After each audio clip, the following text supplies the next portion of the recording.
അവളുടെ അച്ഛൻ വിഷ്ണു ആണെന്നുള്ള സത്യം വിഷ്ണു അറിയട്ടെ. സത്യ വിഷ്ണുവിന്റെ മോളാണെന്നുള്ള കാര്യം എല്ലാ സത്യങ്ങളും എല്ലാരും അറിയട്ടെ. അപ്പൊ പപ്പിയോ? എവിടെ ഡെലിവറി, ഏത് ഹോസ്പിറ്റലില്, ഏത് ഡേറ്റിലെന്നൊക്കെ പറയേണ്ടി വരില്ലേ? ഈശ്വര, അപ്പൊ അവസാനം പപ്പിയുടെ കാര്യം പറയേണ്ടി വരും. സ്വന്തം മോളെ തന്റെ കൺമുന്നിൽ മറ്റൊരാളുടെ മകളായി കാണേണ്ടി വരുന്ന വിഷ്ണുവേട്ടന്റെ ചോദ്യങ്ങൾക്ക് ഞാൻ എന്ത് മറുപടി അമ്മ കൊടുക്കുക? ഏത് രീതിയിലും വിഷ്ണുവേട്ടൻ ഇതിനെതിരെ പ്രതികരിക്കാം. ഒന്നും ചിന്തിക്കാൻ പോലും പറ്റില്ല. എല്ലാം സഹിക്കാൻ എനിക്ക് ആകെപ്പാട് ഈ ഒരു ജന്മേ ഉള്ളൂ. എടി, ജീവിതം എന്ന് പറയുന്നത് ഭംഗിയുള്ളൊരു പളുങ്ക് പാത്രമാണ്. പുറത്തുനിന്ന് കാണുന്നവൻ കൗതുകത്തോടെ നോക്കി നിൽക്കും. പക്ഷെ ഒന്ന് കൈവിട്ട ആ പാത്രത്തിന്റെ അവസ്ഥ എന്താ? പൊട്ടി തകർന്നു പോവും. പിന്നെ അത് കൂട്ടി യോജിപ്പിച്ചെടുക്കാൻ വലിയ പാടാ. ഞാനിപ്പോ ചിന്തിക്കുന്നത് ആർക്കും ഒരു ദോഷമില്ലാതെ ഈ പ്രശ്നം എങ്ങനെ കൈകാര്യം ചെയ്യാൻ എന്ന് തന്നെയാ. അങ്ങനെ എന്തെങ്കിലും ഒരു പരിഹാരം ഉടനെ കണ്ടെത്തിയേ പറ്റൂ. എനിക്ക് വേണ്ടമ്മേ. ആഹാ, അങ്ങനെ പറഞ്ഞാ പറ്റില്ല. കുടിക്ക. മോളൊന്നും കുടിക്കാതിരുന്ന അമ്മയ്ക്കാ സങ്കടം. സത്യയുടെ കാര്യം ഓർത്തിട്ടാ അമ്മ. അവളെന്റെ ബെസ്റ്റ് ഫ്രണ്ട് അല്ലേ. അവൾക്കൊരു സങ്കടം വരുമ്പോ ഞാനല്ലാതെ വേറെ ആരാ കൂടെ സങ്കടപ്പെടാനുള്ളത്? നിങ്ങൾക്ക് ഇങ്ങനെ സങ്കടം വന്നില്ലെങ്കിലേ അത്ഭുതപ്പെടാനുള്ളൂ മക്കളെ. ഒരമ്മയുടെ മക്കളാവുമ്പോ അങ്ങനെ സങ്കടം വരണം. ഒരാള് മറ്റൊരാളെ സഹായിക്കുകയും വേണം. സങ്കടം വന്നാ അത് ഷെയർ ചെയ്ത് പരിഹരിക്കുകയും വേണം.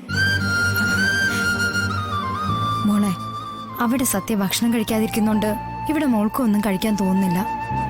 പക്ഷേ നിങ്ങളെ നോക്കിയിരിക്കുന്ന ഞങ്ങളുടെ അവസ്ഥ എന്താ നിങ്ങൾ മനസ്സിലാക്കാത്ത? നിങ്ങൾ എന്തെങ്കിലും കഴിച്ചില്ലെങ്കിൽ ഞങ്ങൾക്ക് എന്തെങ്കിലും ഇറങ്ങോ? സത്യ സഹായിക്കാൻ എന്താ അമ്മ ഒരു മാർഗം? അതിപ്പോ ഇവിടെ ഇരുന്നോണ്ട് നമ്മളിപ്പോ എന്ത് ചെയ്യാനാ മോളെ? അവിടെ ആയിരുന്നെങ്കിൽ സത്യം നിർബന്ധിപ്പിച്ച് കഴിപ്പിക്കെങ്കിലും ചെയ്യായിരുന്നു. എവിടെ അമ്മയോള്? കൈ കഴുകാൻ പോയിട്ട് വന്നില്ല. ഇതിപ്പം അവൾക്ക് നല്ല മാറ്റമുണ്ടല്ലേ? അച്ഛനെ കാണണമെന്നുള്ള ചിന്തയൊക്കെ മാറിയെന്നാ തോന്നുന്നേ. ചുമ്മാതല്ല, മനം ഉരുകി പ്രാർത്ഥിച്ചിട്ട. ഭഗവാന് ഞാൻ ഒരു സ്വൈരവും കൊടുത്തിട്ടില്ല. ആ ഒരു തോന്നല് മനസ്സിന്ന് പോകണോന്നാ ഞാൻ പ്രാർത്ഥിച്ചത്. അതുപോലെ തന്നെ ആയല്ലോ. ആ അമ്മേ, ഞാൻ റെഡി. ആ പിന്നെ അച്ഛനെന്നെ ഫോണിൽ വിളിച്ചായിരുന്നു. ഒരുപാട് നേരം സംസാരിക്കുകയും ചെയ്തു. ആരെ വിളിച്ചെന്നാ പറഞ്ഞത്? അച്ഛൻ തന്നെ. ഇപ്പൊ നല്ല ജോലി തിരക്കാ. അത് കഴിയുമ്പോ എന്നെ കാണാൻ വരാന്നും പറഞ്ഞു. അതിപ്പോ നിന്റെ ഫോൺ എന്തി? ദേ,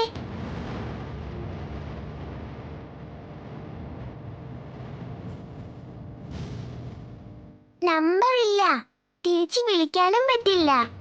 അത് അച്ഛൻ പേര് പറഞ്ഞായിരുന്നോ? അത് അമ്മയ്ക്ക് അറിയാവുന്നതല്ലേ, എന്നോട് പറയാത്തല്ലേ.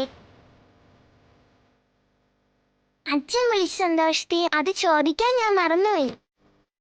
ആ, ഇനി എന്റെ അച്ഛൻ വരുമല്ലോ, അപ്പ കാണാം. ആ പിന്നെ ഇനി അച്ഛൻ വിളിച്ച അമ്മ അച്ഛനെ വഴക്കൊന്നും പറയല്ലേ. അച്ഛൻ പിന്നെ ഈ വഴിക്കേ വരില്ല. ബാക്കി ഞാൻ കാർട്ടൂൺ കണ്ട് റൂമിൽ പോയി കഴിച്ചോളാവേ. ഇങ്ങ് തന്നെ.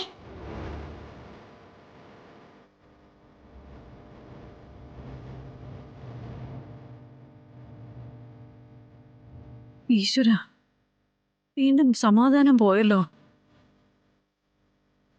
മോളെ, ഇതാരാ ഈ അച്ഛനെന്നും പറഞ്ഞ് വിളിച്ചിരിക്കുന്നത്? അറിയില്ല. ചിലപ്പോ അവള് നമ്മളെ സമാധാനിപ്പിക്കാൻ വേണ്ടി പറഞ്ഞതായിരിക്കും. ഇനി അഥവാ അങ്ങനെ വിളിച്ചിട്ടുണ്ടെങ്കിൽ തന്നെ അതാരാന്ന് അറിയണ്ടേ? ഇല്ലെങ്കിൽ വലിയ കുഴപ്പമാവോടി. ഇനി നിന്നെ നേരത്തെ വിളിച്ച് ശല്യം ചെയ്ത ആള് തന്നെ ആയിരിക്കുമോ? എന്തായാലും ഇനി വിളിക്കൂ നോക്കട്ടെ. എന്നിട്ട് തീരുമാനിക്കാം എന്ത് ചെയ്യണമെന്ന്. അതെ, ആ ബൈക്കിന്റെ പിന്നാലെ വിട്ടോ മോനെ. അവന്റെ ഈ പരാക്രമ ഓട്ടം എന്തിനാണെന്ന് നോക്കട്ടെ. വണ്ടി എടുത്തോ. ശരി മാഡം.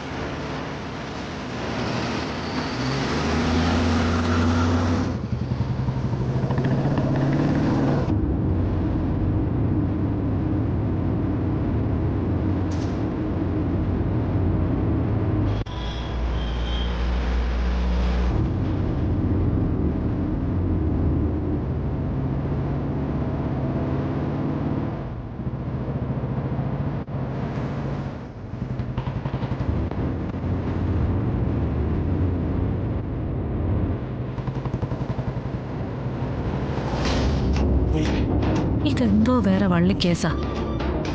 പോക്ക് കണ്ടിട്ട് ഇവനിപ്പോ മൂക്കി പഞ്ഞി വെച്ച് കിടക്കുന്ന തോന്നുന്നു. ഈശ്വരാ, ലോറിയൊന്നും തട്ടി എന്റെ വണ്ടിയുടെ മുന്നിലേക്ക് ഇട്ടേക്കല്ലേ. ചുമക്കാൻ വയ്യാഞ്ഞിട്ടാ. മാഡം, എന്തോ കുഴപ്പമുണ്ടാക്കി പോകുന്ന പോലെയുണ്ട്. കുഴപ്പക്കാരനാ. അടി തൊട്ട് മുടി വരെ കുഴപ്പം പിടിച്ചവൻ. ഇപ്പൊ അമ്മ പൂട്ടിട്ട് നിർത്തിയിരിക്കുക. ഇടയ്ക്ക് ഇങ്ങനെ രക്തം തിളയ്ക്കുമ്പോഴേ ഇവൻ ചാടി ഇതുപോലെ പുറത്തിറങ്ങും. അതിന്റെ തിളപ്പായി കാണിക്കുന്ന.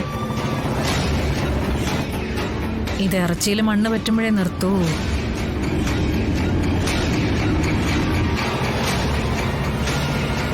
അവൻ കണ്ണീന്ന് വിട്ടുപോകാതെ നോക്കണേ.